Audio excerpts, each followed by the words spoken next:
Hey guys, on my way to Sunday night service, and I was just thinking about the day, and so I want to share some things with you because this is so meaningful. So we had lesson day today, and I had to school one of the ladies' horses because he was just being rotten for her, not helping her at all, being rude, disrespectful, and putting her in a potentially dangerous situation. And so I worked him and rode him for her and showed her some things. But here's my point. It's 2 points. It's horsemanship, but it's life, honey. Because that's how it is. Principles of this world that we live in, they're pretty consistent. So it's a beautiful opportunity to learn something. So we cannot, I will never stop preaching a one-rein stop and teach your horse to bend. It is essential. In my experience, in my exposure, 90%, that's a big number, and I'm being bold when I say it, but I mean it, 90% of people out there riding horses do not have basic safety. Being safe and effective, which builds confidence. You got to be able to keep yourself safe no matter what. You can learn all kinds of things if you learn how to stay safe. You can have a better life with your horse if you learn how to stay safe. And so it is lacking throughout, like I said, I'm going to be bold about that, 90% of horse people. Because 90%, I don't know, I don't have the numbers, I don't have the stats, I'm guessing, because you have your top end professionals, and they're few and far between, the good ones. And then you have your ranch cowboys who are hands, who are horsemen. But even within that, these dudes might be spending all day horseback, but that doesn't make them a horseman all the time. But even them guys, well, I don't know. From what I've seen on the TikTok, not even them guys understand a one rein. So the horse has to follow his nose.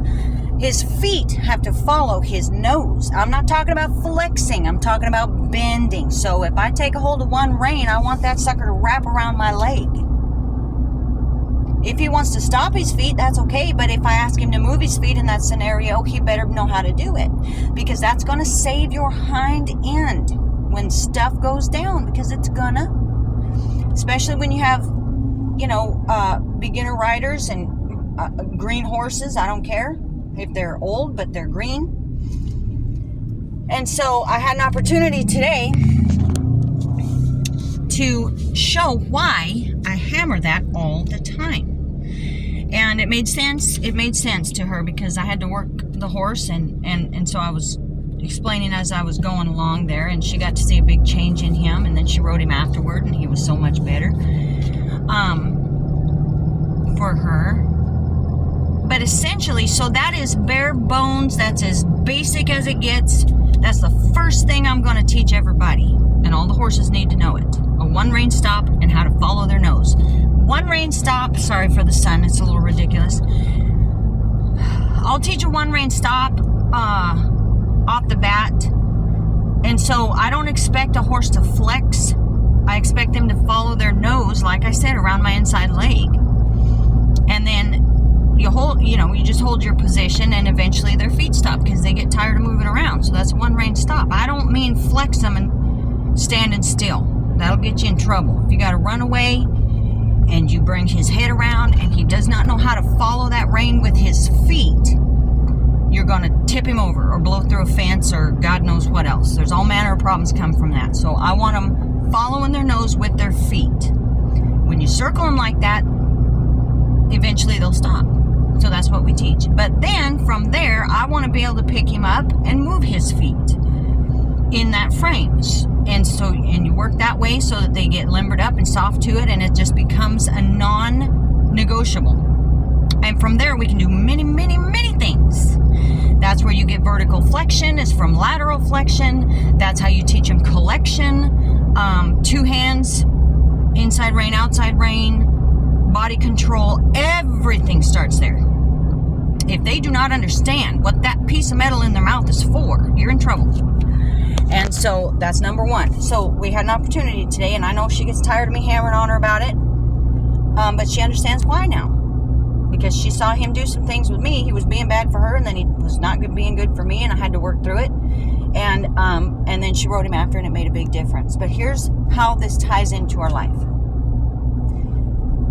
All I did, and this is an old horse, he's 22, something like that, just really ignorant and spoiled and rude. All I did was establish some boundaries. Do you understand that boundary setting in our life is for protection and safety? It is for you have to protect wherever you're setting a boundary, is to protect that thing. So whether it's your family, your home, your marriage, your heart, your relationship with the Lord, your relationship with your parents, family members, friends, horses, dogs, for goodness sake. We have boundaries on the roads we drive on. It is for safety and protection, because inside, when you create healthy boundaries, just like I said, once a horse knows to follow their nose with their feet, now I can teach you all kind of things about how to ride, and pretty things, fun things. But unless and until you have that, I can't. So boundaries create safety, a healthy environment. It's not just about saying no, which we need to do, but understand what it is you're trying to build so that you know where your boundaries are to be. So that's what I did with this old horse today. I did some things on the ground that set some boundaries also, but it all ties in the same thing. Follow my hands, give me space, don't push on me, don't be rude, and do what I ask you to do nice. Very simple, but those boundaries have to be essential, because from that you can build into other things. And so, but here's another beautiful thing about it. It doesn't have to get dramatic. It doesn't have to get loud or violent or painful, or I don't have to get upset.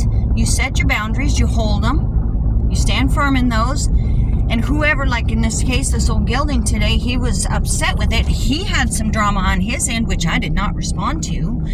And eventually, he was able to work through his own responses to my boundary setting.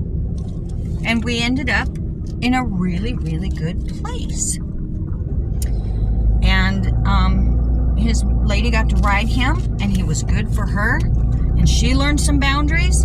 So my point is, some things are just essential, but you got to know what it is you're setting boundaries for. It's always about protection and cultivating an environment.